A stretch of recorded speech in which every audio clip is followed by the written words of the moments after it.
룻기서 4장 14절 말씀 찾으신 줄 알고 제가 봉독해 드립니다. 여인들이 나오미에게 이르되 찬송할지로다. 여호와께서 내게 기업 물을 자가 없게 하지 아니하셨도다. 이 아이의 이름이 이스라엘 중에 유명하게 되기를 원하노라. 아멘.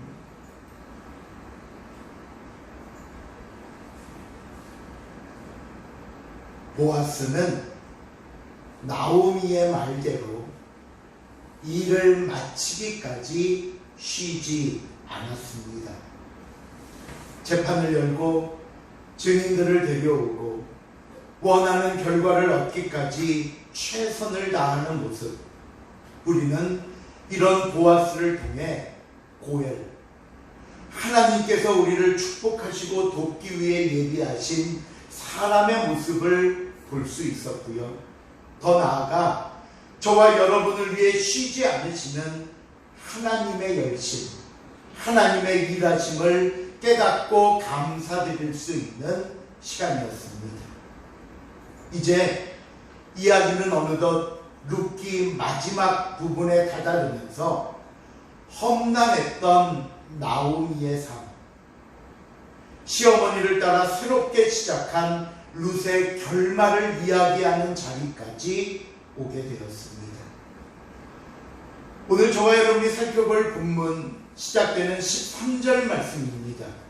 우리 본문 13절, 4장 13절 말씀을 다 같이 한번 읽어보도록 하겠습니다.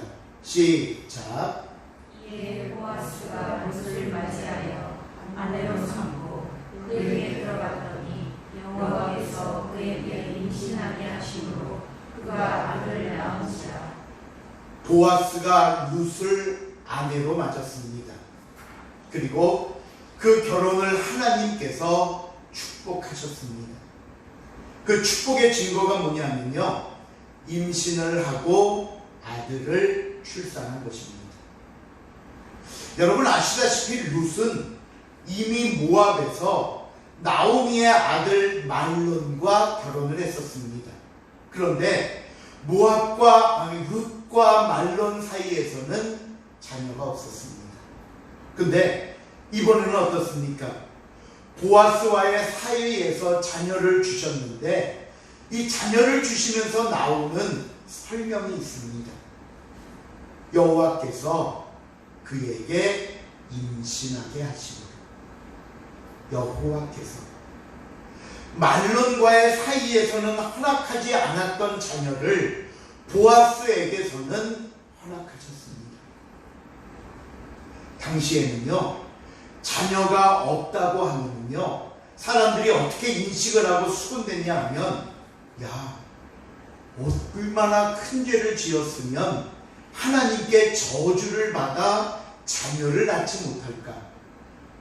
자녀가 없는 건 하나님의 저주요, 하나님의 심판으로 봤기 때문에 오늘 이들에게 자녀를 주셨다는 것이 얼마나 큰 하나님의 축복을 상징하는 말씀인가를 우리가 먼저 깨달아야 합니다.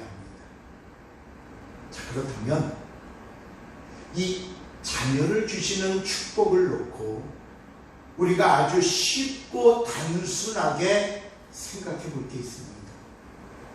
그게 뭐냐면요, 저와 여러분이 어떻게 하면 하나님의 복을 받을 수 있을까요? 어떻게 하면 원하는 기도의 응답을 받고 문제의 해결을 받을 수 있을까요? 그것은 순종하는 것입니다. 하나님의 뜻을 묻고 그 뜻을 따르는 것입니다. 하나님 아버지께서 기뻐하실 일, 하나님이 인정하실 일을 하는 겁니다. 여러분, 이 단순하지만 가장 중요한 사실을 잊지 않는 저와 여러분이 될 수 있기를 주님의 이름으로 축원을 드립니다. 룻이 아들을 낳았습니다. 이것은 나오미 집안뿐 아니라 온 마을의 기쁨이고 축복이었습니다. 그래서 14절을 보시면요, 마을 여인들이 나오미를 찾아와서 인사를 전하는데요. 14절도 한번 읽어봅니다. 여인들이 시작. 여인들이 나오미에게 이르되 찬송할지로다. 여호와께서 오늘 내게 기념물을 잡아오게 하지 아니하셨도다. 이 아이의 이름이 이스라엘 중에 유명하게 되기를 원하노라. 여인들이 나오미에게 찾아와서 이런 말로 시작합니다. 첫째, 찬송할지로다. 근데요, 우리가 일반적으로 이렇게 출산한 산모나 가정을 방문하면 가장 먼저 이렇게 무슨 인사를 할까요? 가장 먼저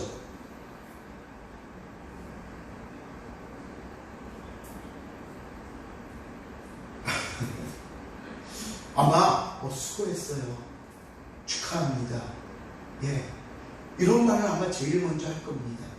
그런데 오늘 이 여인들은 나오미를 보자마자 찬송할지로다 라는 말로 축하를 전합니다. 왜 이렇게 했을까요? 그 이유는요, 이 모든 일을 하신 분, 지금 나오미와 룻과 함께 하고 계시고 앞으로도 이들을 축복하실 분은 하나님이시기 때문입니다. 그러기에 여인들은 가장 먼저 하나님께 감사와 영광을 돌렸던 겁니다. 제가 룻기 말씀을 전하면서 이 룻기 안에는 하나님이 직접 나타나시거나 하나님이 직접 말씀하신 적은 단 한 번도 나온 적이 없는데, 지금까지 이 모든 과정들을 우리는 하나님이 함께 하셨고 하나님이 이끄셨다고 이야기하고 그렇게 알고 있다고 말씀드렸습니다. 그러기에 이 시간 사랑하는 성도 여러분, 언제 어디서나 무엇을 하든지 가장 먼저 하나님을 기억하는 저와 여러분이 될 수 있기를 바랍니다. 오늘 이 여인들의 고백과 찬양처럼 하나님께 감사하십시오. 하나님이 이루어 주셨음을 믿고 고백하시기를 바랍니다. 왜 이게 중요한가 하면요, 항상 삶의 모든 모습 속에서 하나님을 기억하는 사람은 곧 그 삶이 하나님 안에 사는 사람이기 때문입니다. 하나님 안에 살고 있다, 하나님을 기억하며 의식하며 살고 있다, 결국 하나님을 통해 이루어지는 삶을 보면서 이런 사람만이 하나님의 뜻을 깨달을 수 있는 사람이고 매 순간순간마다 하나님의 인도하심을 받고 그 뜻에 순종할 수 있는 사람이기 때문입니다. 그래서 우리가 종종 코람데오라는 말을 하지요. 이 코람데오라는 말은 하나님 앞에서라는 뜻입니다. 저와 여러분의 삶은 우리가 인식하든 인식하지 못하든, 우리가 어느 자리 무엇을 하고 있건 하나님 앞에 살고 있음을 우리가 잊어서는 안 될 것입니다. 두 번째로 여인들이 나오미를 찾아와 한 말은요, 기업 물을 자가 없게 하지 아니하셨다라고 말합니다. 당신에게 기업 물을 자를 허락하셨군요 라는 인사예요. 근데 이 말 속에는요, 두 가지 의미가 있습니다. 하나는 하나님이 주신 아들, 이 기업 물을 자는 곧 기도의 응답이라는 겁니다. 왜 하나님이 나오미 가정에 아들을 주셨습니까? 나오미의 기업을 물을 자를 있게 하기 위한 응답이기 때문입니다. 여러분, 종종 우리는 기도의 응답을 주셨음에도 불구하고 그것이 응답인지 깨닫지 못할 때가 있습니다. 어떨 때는요, 이미 기도가 중단된 지 오래돼서 내 기억 속에서 이미 사라져버린 뒤에 응답을 주시면 응답인지 모를 때도 있고요. 또 기도할 때로부터 응답이 너무 뒤에 주어지다 보니까 응답을 응답으로 깨닫지 못할 때도 종종 있습니다. 그래서 우리가 기도하는 사람이라면, 여러분의 마음속에 어떤 기도의 제목들이 있다면 꼭 우리가 품어야 할 자세, 우리의 마음이 있는데요. 하박국서 2장 1절에 보면 그 기도자의 모습을 성경은 이렇게 말합니다. 하박국 2장 1절입니다. 내가 내 파수하는 곳에 서며 성루에 서리라. 그가, 하나님이 내게 무엇이라 말씀하실는지 기다리고 바라보며 나의 질문에 대하여, 나의 기도에 대하여 어떻게 대답하실는지 보리라 하였더니, 하나님께 드리는 기도를 잊지 마십시오. 그 기도에 대해 기다리시고 바라보시고 내 기도에 하나님이 어떻게 대답하실지 반드시 응답을 듣기 전까지는 포기하지 않는 저와 여러분이 될 수 있기를 바랍니다.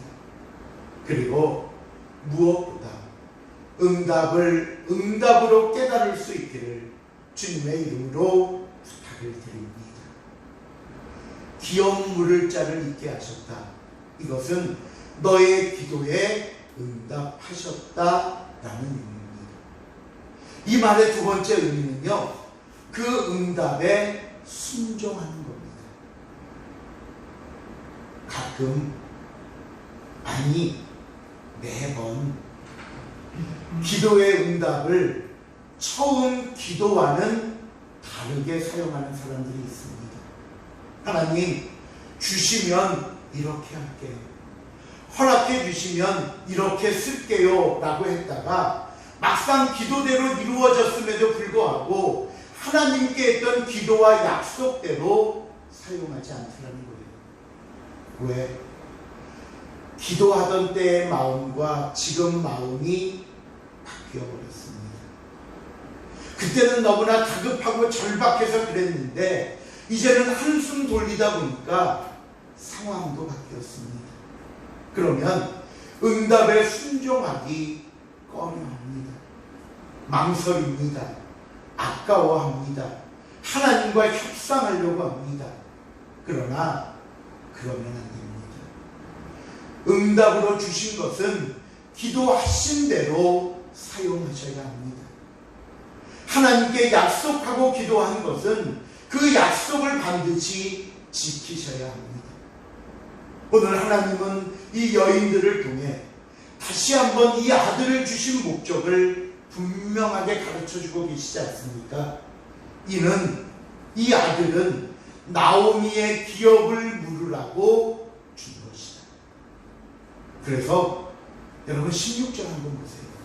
16절에 보니까요, 나오미가 아이를 받아 품에 품고 그의 양육자가 되었다라고 말합니다. 나오미가 양육자가 됐다는 것은요, 이 아기를 양자로 받아들였다는 거예요. 자신의 기업 물을 자로 약속에 응답하신 대로 그 약속대로 순종했다는 말입니다. 그리고 이어지는 17절에서는요, 더 직접적으로 뭐라고 합니까? 나오미에게 아들이 태어났다고 이야기하지 않습니까? 여러분, 약속을 지킨다는 것이 손해 같아 보이기도 하고요. 이 세상에서 어떻게 그렇게 순진하게 살 수만 있나, 어리석게 보이고 바보 같은 짓처럼 보이지만 아니에요.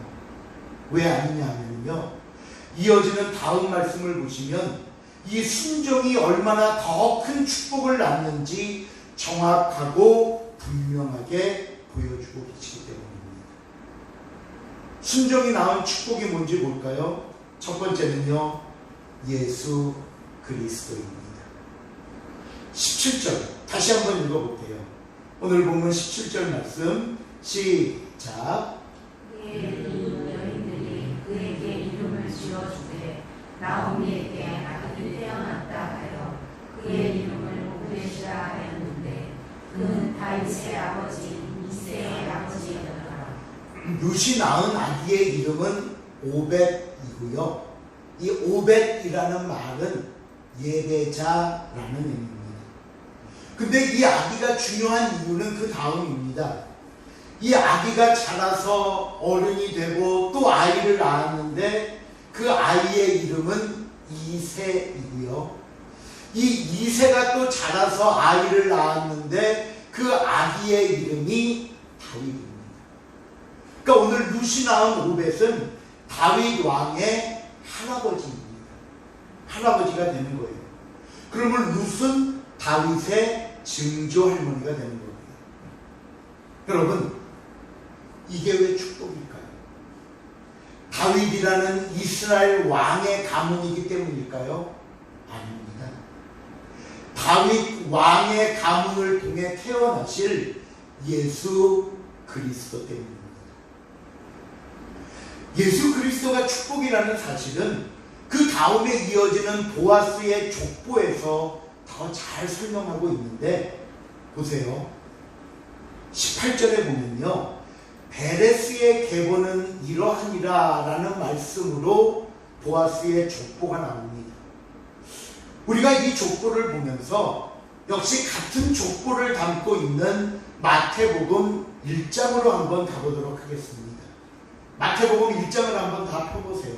신약성경 제일 앞에 마태복음 1장 1절에 보시면 아브라함과 다윗의 자손 그러면서 예수님에게까지 이어지는 족보가 마태복음 1장에 나옵니다.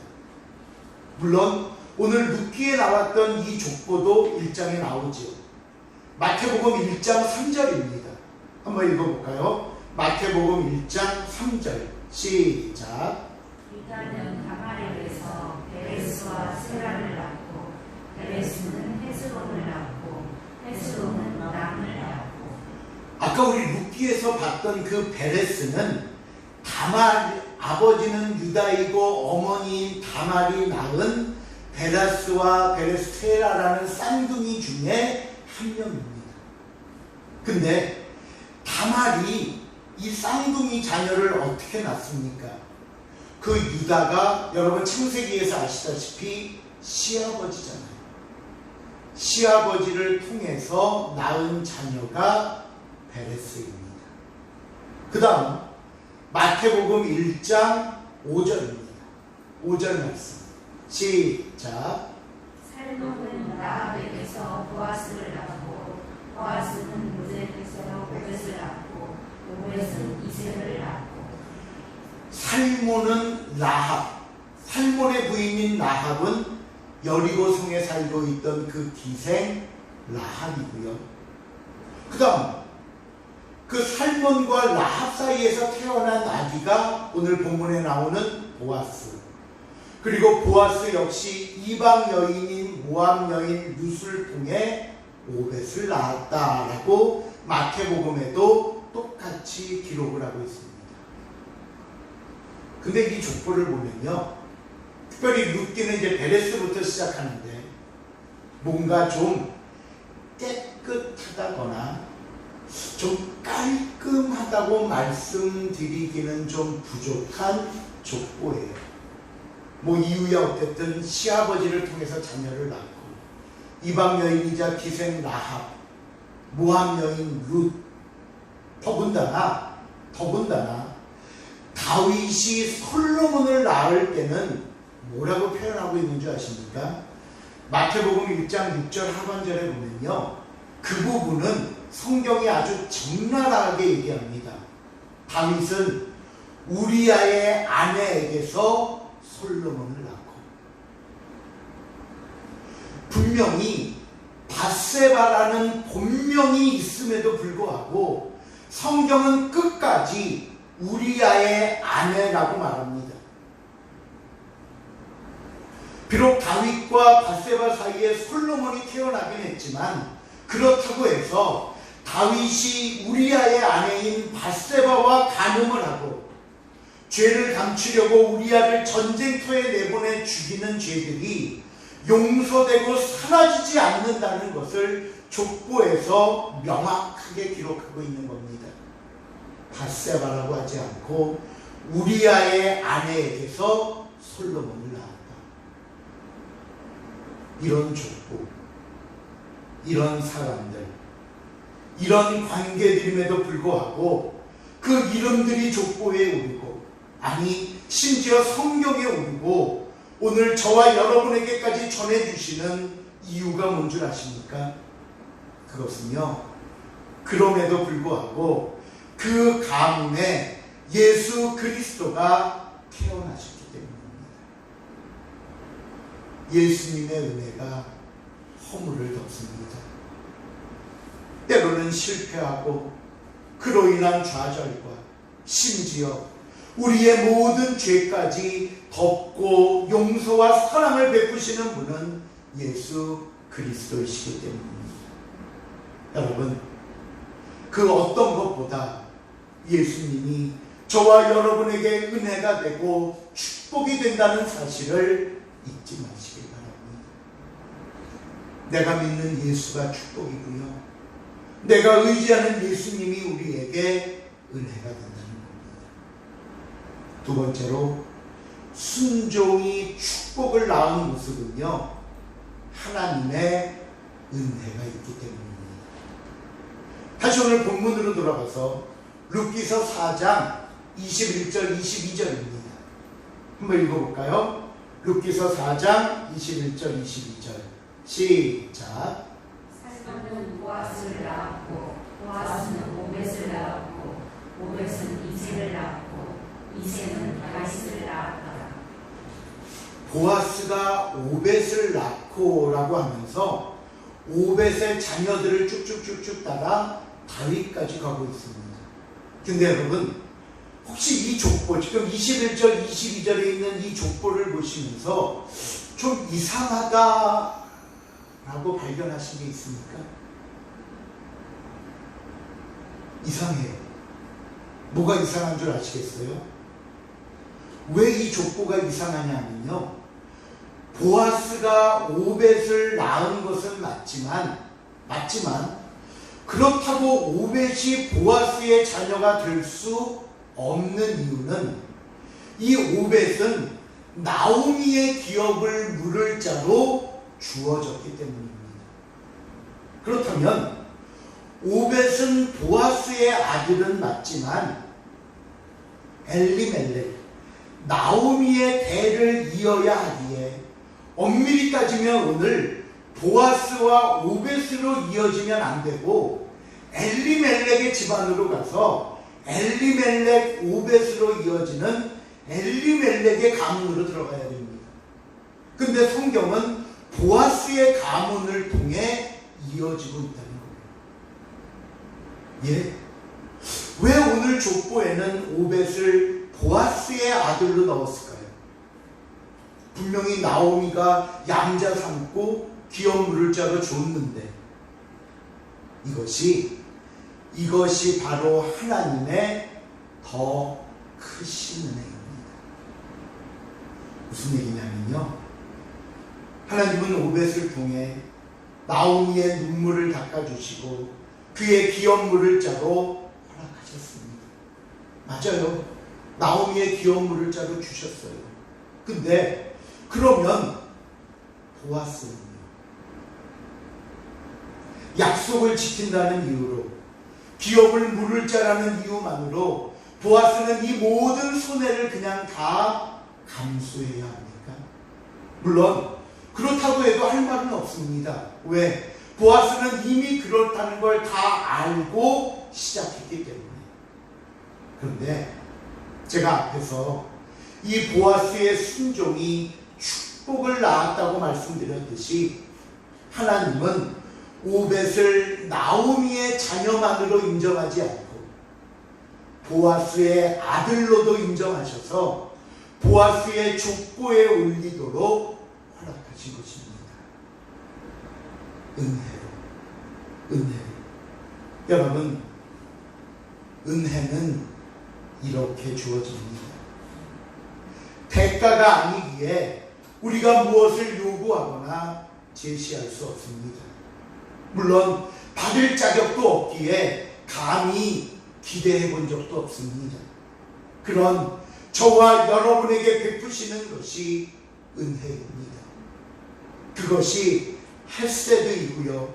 하나님은 하나님의 헤세드를, 하나님의 고해를 통해 우리에게 베풀고 계시는 겁니다. 말씀을 맺습니다. 내추럴이라는 영화가 있습니다.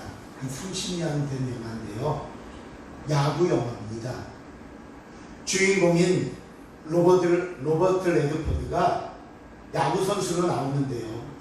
자신을 향해 다가오는 검은 돈의 유혹을, 흔히 그런 거 있잖아요. 스포츠 도박해서 내 말 들어주면 상금을 얼마를 주겠다는 등 그런 검은 돈의 유혹을 물리치고 나중에는 노장의 부상 투혼까지 발휘하면서 마지막 경기에 출전하는 장면에서 그가 내뱉은 대사가 있습니다. 뭐라고 했냐면요. God, I love baseball. 나는 야구를 사랑합니다. 나는 정말 야구를 사랑하기에 돈의 모든 유혹을 물리쳤습니다. 나는 진심으로 야구를 사랑하기에 모든 부상에서 다시 일어날 수 있었습니다. 오늘 이 영화의 대사가 저와 여러분이 하나님께 드리는 고백이 될 수 있기를 바랍니다. 나는 진심으로 하나님을 사랑하기에 죄의 유혹을, 거짓과 탐욕을, 진리가 아닌 것에 대해 뿌리치기를 원합니다. 나는 정말 하나님을 사랑하기에 내가 하나님을 믿고 다시 일어나기를 원합니다. 하나님, 저는 정말 아버지를 사랑합니다. 하나님이 저와 여러분의 고백이 되시고 하나님이 베푸시는 헤세드만이 참된 은혜라는 사실을 알고 이 하나님에 대한 사랑, 예수 그리스도에 대한 사랑으로 나가는 저와 여러분의 삶이 될 수 있기를 주님의 이름으로 부탁을 드립니다. 기도하시겠습니다. 하나님,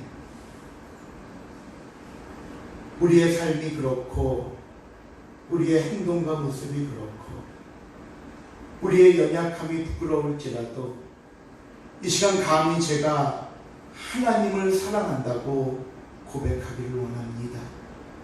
그 사랑이 나를 감싸주시고 예수 그리스도로 베푸시는 은혜와 하나님이 내리시는 사랑이 오늘도 나를 강건케 하시며 그 사랑으로 견디고 버티고 이기고 승리케 하여 주시옵소서. 감사드리오며 예수님의 이름으로 기도하옵나이다.